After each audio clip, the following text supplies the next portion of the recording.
Hi, welcome back to my YouTube channel and good morning.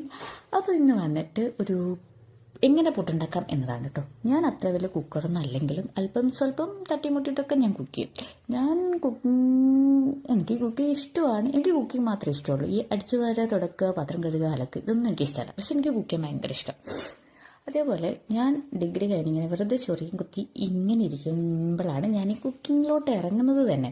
അപ്പം ഞാൻ കരുതി ഇന്ന് അമ്മയും കൂടെയല്ല അപ്പം പുട്ടുണ്ടാക്കാൻ. അപ്പം ഞാൻ വിചാരിച്ചു എന്തുകൊണ്ട് ഇപ്പം എന്താ പറയുക, കുക്ക് ചെയ്യാൻ തുടങ്ങുന്ന ആൾക്കാർക്ക് ഇതൊരു ഹെൽപ്ഫുൾ ആയാലോ. ലത് ഓക്കെ. എനിവേ, അപ്പോൾ ഫസ്റ്റ് നമ്മൾ പുട്ടുപൊടി എടുക്കുക. ആവശ്യത്തിനുള്ള പുട്ടുപൊടി എടുക്കുക. അതിൽ കുറച്ച് ഉപ്പിടുക, എന്നിട്ട് വെള്ളം ഒഴിക്കുക. ഇടയ്ക്കിടയ്ക്ക് വെള്ളം ഒഴിച്ച് നന്നായിട്ട് കുഴക്കാം. ഞങ്ങൾക്ക് ഇവിടെ കുഴക്കാം കേട്ടോ. പറയാം നിങ്ങൾക്ക് അവിടെ എന്താ നമുക്കത് മിക്സ് ചെയ്യാം. ഓക്കെ, മിക്സ് ചെയ്തിട്ട് ഈ ഒരു പാകത്തിലാകുമ്പോൾ നമ്മൾ പുട്ടിൻ്റെ പൊടി സെറ്റായെന്ന് വയ്ക്കാം. പിന്നെ ഈ പാനിയിൽ കുറച്ച് വെള്ളം വെച്ചിട്ട് അതിങ്ങനെ തിളക്കുന്ന ആ ഒരു ഇതുണ്ടല്ലോ, അതിന് ശേഷം നമ്മൾ ഫസ്റ്റ് തേങ്ങ ഇട്ടിട്ടാണ് പുട്ടുപൊടി ഇടേണ്ടത്. ഞാൻ ഫസ്റ്റ് പുട്ടുപൊടി ഇട്ട് എന്നിട്ട് തേങ്ങ ഇടാൻ നോക്കി. അതാണ് ആക്കേണ്ടത്.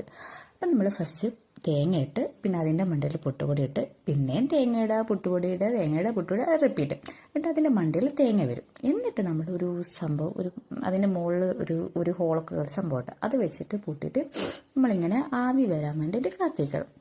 എനിക്കാണെങ്കിൽ പുട്ട് സെറ്റായില്ലെങ്കിൽ ഈ സ്പൂൺ ഇട്ടിട്ട് ഈ പുട്ടിൻ്റെ പൊടി അല്ലെങ്കിൽ തേങ്ങയൊക്കെ ഒന്നും സെറ്റാക്കുന്ന ഒരു പരിപാടിയുണ്ട്. അതാട്ടോ നിങ്ങളിപ്പോൾ കണ്ടത്. അപ്പോൾ നമ്മൾ എന്താ പറയുക, ഈ സംഭവം ഈ മൂടി പറയുന്ന സംഭവം വെച്ചിട്ട് നമ്മൾ എന്ത് ചെയ്യണം, ഇതുപോലെ ഈ ഹോളിലൂടെയാണ് ആവി വരിക. അപ്പോൾ ഈ ഹോളിലൂടെ ആവി വരുന്നതും കാത്തിരിക്കണം. ആവി എന്നാണ് ഞങ്ങൾക്ക് ഇവിടെ പറയുന്നത്. നിങ്ങൾക്ക് എന്താ പറയുന്നത് കമൻറ്റ് കിട്ടും.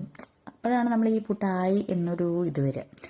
അപ്പം ഞാനാണ് തേങ്ങ പിന്നെ ഇതിൻ്റെ മുകളിൽ പറയാൻ വന്നതെന്ന് വെച്ചാൽ ഞാൻ തേങ്ങ ചിരവില്ല. എൻ്റെ ചേച്ചിയാണ് എനിക്ക് തേങ്ങ ചിരവി തന്നത്. കാരണം എനിക്ക് തേങ്ങ പൊതിക്കാൻ എനിക്കറിയില്ലെങ്കിലും തേങ്ങ ചിരവാൻ എനിക്കറിയാം. പക്ഷെ എനിക്ക് ഭയങ്കര മടിയുള്ള ഒരാളാണ് ഞാൻ നിന്ന് തേങ്ങ ചിരവാന്നുള്ളത്.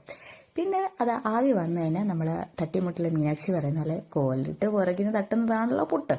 അപ്പം അങ്ങനെ നമ്മൾ തട്ടി വയ്ക്കും. ഇതാണ് എൻ്റെ ഫസ്റ്റ് എന്താ പറയുക ഒരു കുറ്റി പുട്ടാണത്.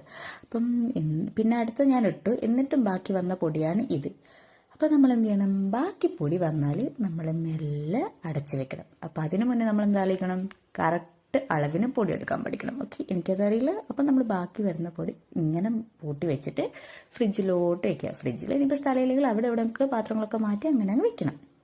ഓക്കെ, അപ്പം ഇത്രയൊക്കെ തന്നെ. അപ്പം നിങ്ങൾക്കൊക്കെ പുട്ടുണ്ടാക്കാൻ പഠിച്ചായിരിക്കുമല്ലോ അല്ലേ. അപ്പോൾ എൻ്റെ എന്താണെന്നല്ല, ഞാൻ എപ്പോൾ ഉണ്ടാക്കിയാലും കുഞ്ഞി പുട്ടായിട്ട് ഉണ്ടാവുക. അതുകൊണ്ട് തന്നെ ഇപ്പോൾ ഒരെണ്ണം രണ്ടെണ്ണമൊക്കെ കഴിക്കുന്ന ആൾക്ക് ഒരു 3-4 പുട്ട് വെച്ചാലേ വയറ് നിറയത്തുള്ളൂ. അപ്പോൾ ഇന്ന് വന്നിട്ട് പുട്ടും പഴമാണ്. അപ്പോൾ ഇതാണ് എൻ്റെ ബ്രേക്ക്ഫാസ്റ്റ്. അപ്പോൾ നിങ്ങൾക്ക് ഈ